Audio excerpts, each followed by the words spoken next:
Away we go! Oh man, welcome back to the channel, ladies and gentlemen. It has been quite some time since we jumped in here and did a little video breakdown of some crit racing. I did take about a month off the bike. I was just doing other things, enjoying myself, having a good time. And now we're ramping up for the mid to late season racing, kind of gearing up towards Intelligentsia, amongst some other late season races, getting really going on the track scene. So awfully excited about that. But today we are right at home. This is my own backyard. We've got the Barrio Logan Grand Prix right here in San Diego. This is a historic race. It takes place every year. I mean, it's been some years running at this point. So really excited to get going with this one. I just, it's a tough course. If you look at it, you can see in the upper corner here, it's a figure 8 course. So the thing with that figure 8 is it is a little more technical, but it's still really fast. It's not a lot of good opportunities to really move up unless you're putting down the power. So my goal today was to not put down the power, but also to just ride efficiently, hang out in the pack, not be too silly. Staying in a good position was really critical in this one, just because cornering gets a little slinky-ish if you're towards the back. And I was on pretty much do nothing duty today. Me or Colin were supposed to bring home the race. Luckily, my teammate Spencer rode, out of his mind. The man was pretty much in every single move possible, and he held it down for us. He was jumping in those moves and just sitting on, not really contributing. We didn't want this to end in a break. I thought I knew how to finish this race, but unfortunately, when you make mistakes on this course, they cost you, and even the most minor hesitation can pretty much end your whole race. So made a few mistakes towards the end here. Let's just kind of dive into that, because that's really the only entertaining mixed up part of this whole thing. Everything else was kind of futile, and silly gestures. Everybody's throwing attacks, throwing haymakers, but it doesn't really get riled up till right at the end. So let's go ahead, fast forward to that, and we'll see how the end of this race unfolds. Look at some of the things I did real bad, and maybe a couple of things I did okay, but I guess we'll see. Alright, so here we are. We're coming into 5 laps to go at this point, and this is where obviously, all races get really exciting. Everybody starts getting antsy, everybody realizes they need to move up, including myself. And I want to do it with 5 to go, not like 3, 2, or 1 to go, just because there still is a little bit of an opportunity if you have to burn some watts to calm down with maybe 3 to go or something, take a quick break, because once you get to that 2 to go mark or 1 to go mark, there's just no coming back from it. So you're locked in and you have nowhere to go. You have to maintain position. So with 5 to go, I realized that's a really good opportunity to kind of filter my way up when everybody's not doing the mad scramble and find my teammates. So I'm looking for Spencer's wheel here. You can see him in front of me here.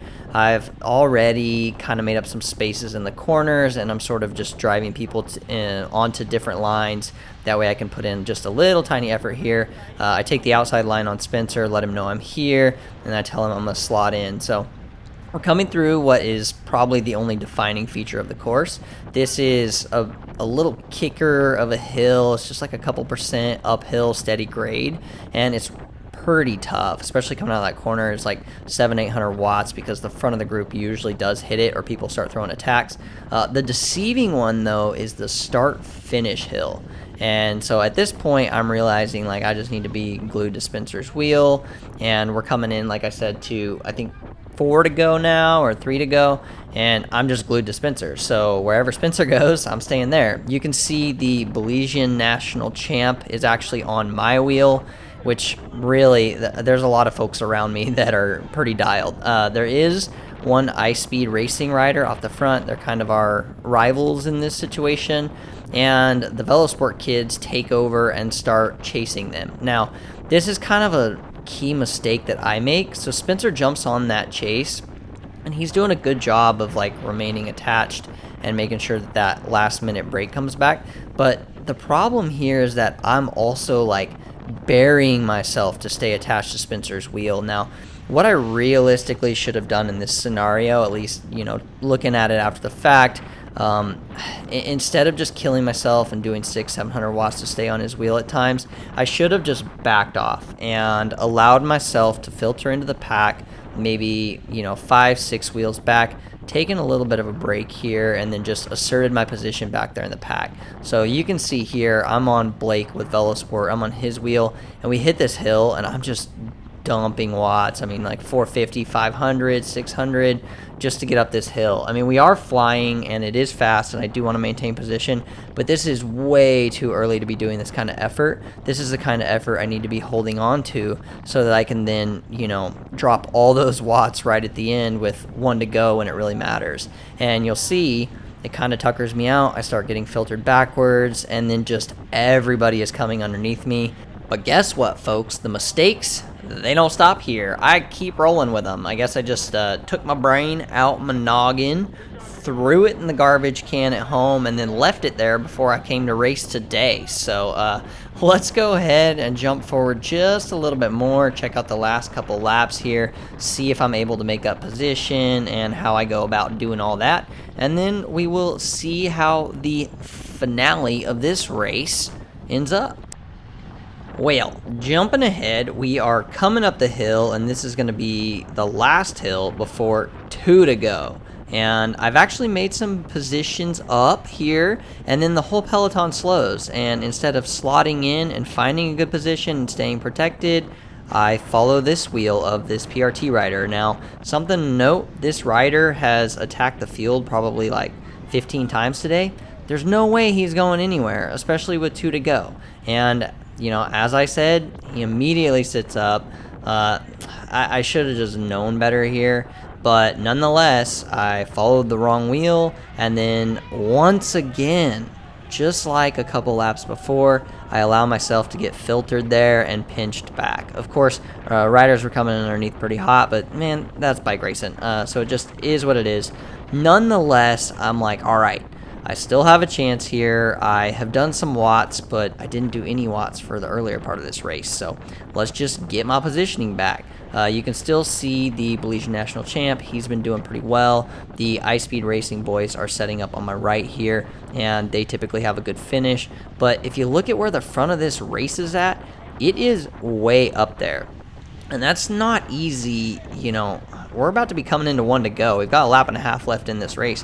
It's not easy to get to the front of at this point. You just have to be constantly shuffling forward. And I could have done it right there had I been a little bit more aggressive. I could have occupied space on the inside and gotten a hold of those wheels and stuck with it. But I'm just not a pure sprinter. I don't have that dog in me today, I guess. Like, I really don't know what it was, but I was hesitant. I wasn't motivated. I just wasn't pushing the position like I should have been at this point in the race. Everybody else, as you can see, is like really going for it and trying to gain any slots that they can, but the front of the race is still way up there. And we've got a minute left in this race, like 0.7 miles or something. It's like not enough time to filter my way all the way to the front here. I should probably be like 5th or 6th wheel or something at this point and dialed and ready to go for the sprint and then not giving up any positions. But as you can see, it's already super strung out. The lead riders are going through this first corner, and I am 1, 2, 3, 4. I'm like 15 or 20 bike lengths back, and I've got about 30 to 40 seconds at this point to make that up. Not to mention, took a bad corner there. It's sort of fanning out. I don't know which side to follow. I don't know which side's protected from the wind here. And I'm only doing 240 watts. Should have been doing 600-700 right there to force myself into a good position for this corner. So I do know, however, that this is a long sprint, and you really have to hammer it up the first hill to hopefully come out of like that last corner first. But I'm already doing 800 watts halfway through the lap. This is just chipping away at my sprint little bit by little bit, as I already have chipped away at it with the last few efforts. So I'm really out of position still, and we're coming into just, you know, a few hundred meters to go. I basically need to be top 5 wheels here, sprinting to occupy that next corner. And so you can see the Belizean National Champ Mans, he just goes for it here and guns it. He makes up a few positions there, and then he actually ends up with a nice little inside line.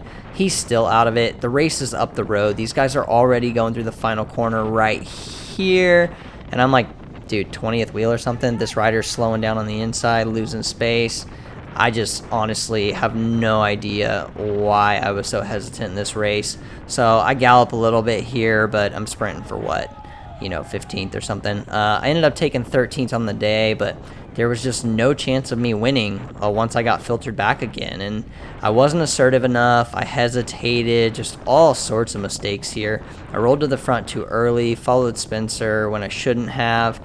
And honestly, I think this is just a product of me having been off my bike for a little bit too long and this being my first race back. So really no excuses here other than just leaving my brain at home. So hope you guys enjoyed this one. Check out some more race commentary. I hopefully will be dialed for Intelligentsia.